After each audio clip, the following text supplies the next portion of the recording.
Element 4. Conducting audit against ISO 45001-2018 requirements. It covers the details of auditing an organization against the requirements of ISO 45001-2018. The first section is about preparing the checklists.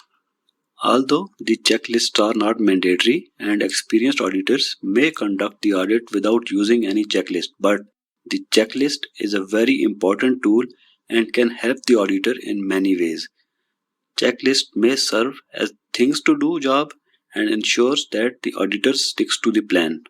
Another benefit of the checklist is that with them the audit sample remains balanced, as auditors otherwise may be inclined to focus on a single process from OHS management system, thus leaving many OHS processes unaudited.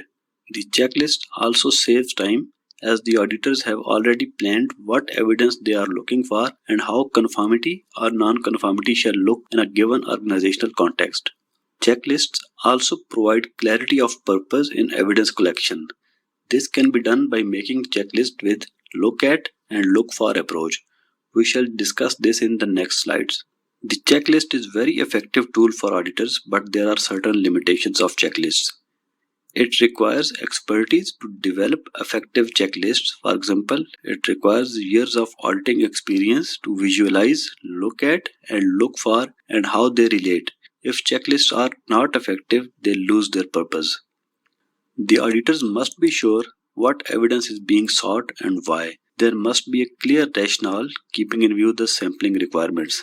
Although the checklist can be very useful, but at times they narrow down the auditor's vision. For example, in sticking to the specific checklist requirements, the auditors may not observe some significant objective evidence of either conformity or non-conformity.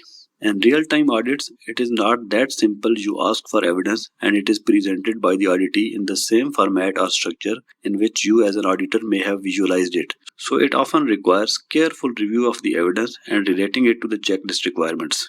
There is no universal rule for preparing the checklist for audit. As mentioned earlier, these are the tools that assist the auditors in planning, sampling, and objective evidence collection, and it's up to the auditors how they make them at their own convenience.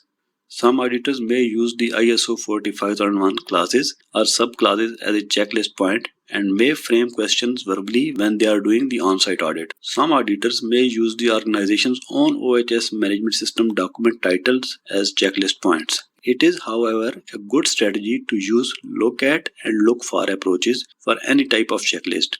This approach makes it easy for the auditors to ask the right question or seek the right evidence and relate it directly to the requirements of audit criteria, which is ISO 45001. Let's practice how to use the checklist in the next few slides. I want you to do some exercises to learn about the objective evidence collection. Please read through this slide and once ready, move to the next slide. Please also download the exercise 1A to 1E document from the resources page. This is a checklist template that we shall be using for the purpose of this course. The checklist form has also been included in the downloadable resource material, so you may use a soft copy as well. Now suppose you have to conduct a third-party certification audit which is to be conducted on-site. The audit criteria are ISO 45001-2018 requirements, and the audit team leader has advised you to conduct the audits as follows. The audit team leader told you to collect objective evidence for either conformity or non-conformity against each clause. Due to the sampling, you only have to collect one each of evidence against each clause or subclause. Now pause this slide and prepare the checklist before you go to the next slide where a sample checklist has been given so that you can compare and make a self-assessment. This is an example of the checklist for collecting the objective evidence against the clause 5.4, that is consultation and participation of workers. This is the example of the checklist for collecting objective evidence against the clause 6.2.1. This is another example. And here is another example of the checklist point against the clause 6.2.1, that is OHS objectives. Here is the checklist for 7.2. Remember, these are just the samples and you may need to make your own checklist as per the organizational requirement in the specific audit conditions. The checklist for the emergency preparedness and response